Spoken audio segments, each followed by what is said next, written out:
Hello and welcome to Ancient Ways for Modern Days. This is our daily Bible reading devotion where we take the New Testament reading from our weekday reading at Valley Christian Fellowship and I just share a few thoughts for you from that text.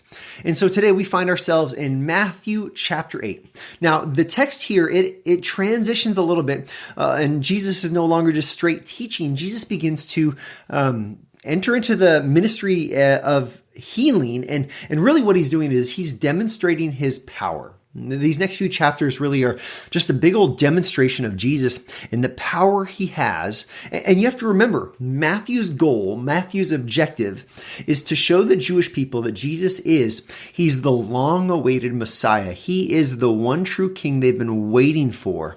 And this is a king who has great power.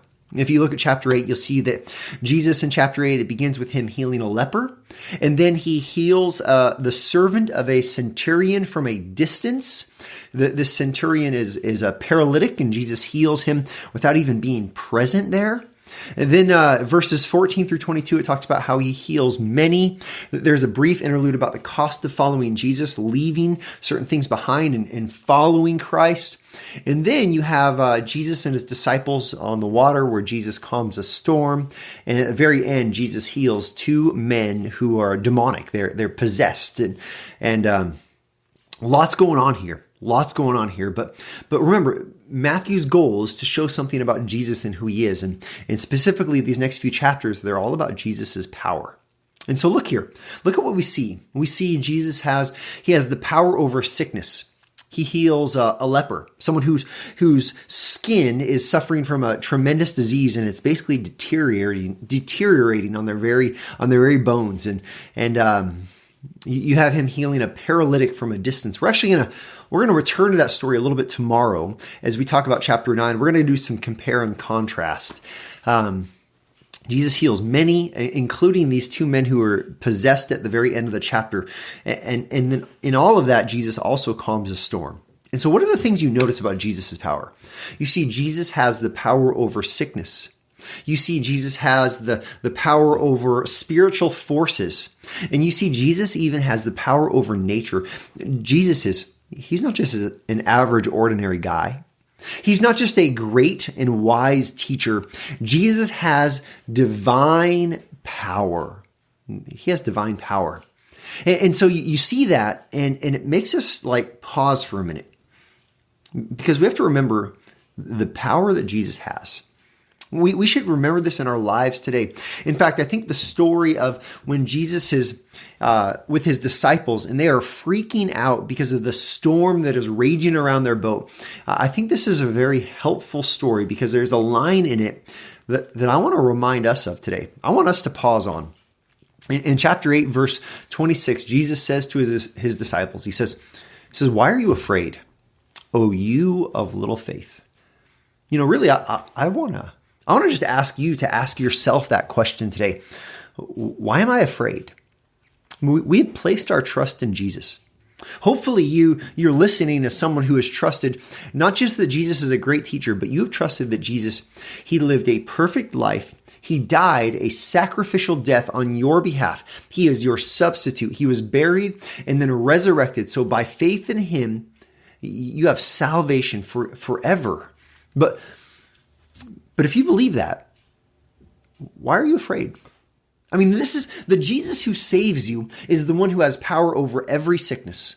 That means there is not one single sickness that can overpower Jesus in your life. Now, I recognize we struggle with sickness, but listen, when we do, we have to recognize it's part of God's good and sovereign plan over our lives.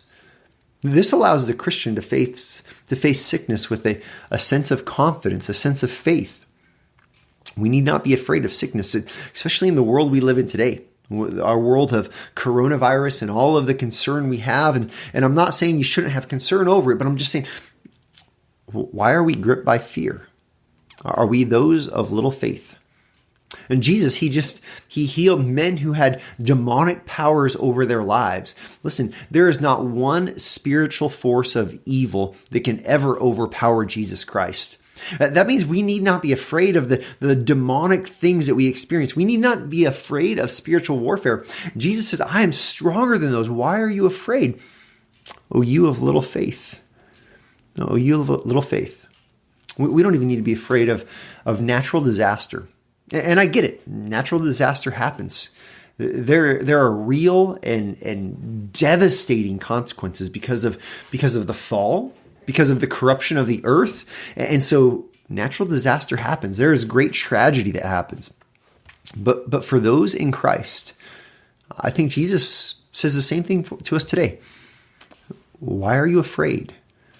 Oh, you of little faith. Listen, we need not live in fear. Are there scary things? Yes. Are there things that threaten our well-being and our safety? Yes. Are there evil situations and are there evil people? Yes. All of that is true.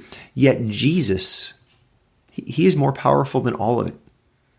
Jesus, in his sovereign and good care over our lives, he has actually promised to use all things for our good, even if it's not how we want to define good, but in his great plan, in his great overarching plan for the world and for salvation. Listen, we need not fear.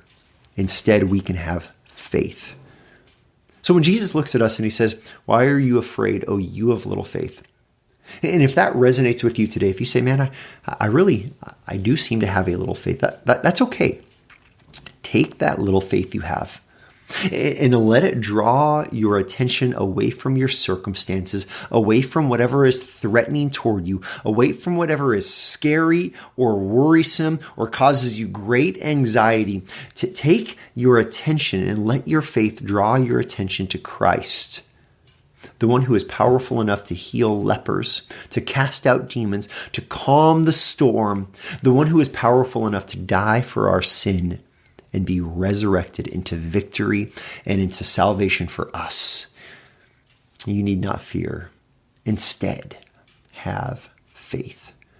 This is what it looks like to walk the ancient ways in our modern days.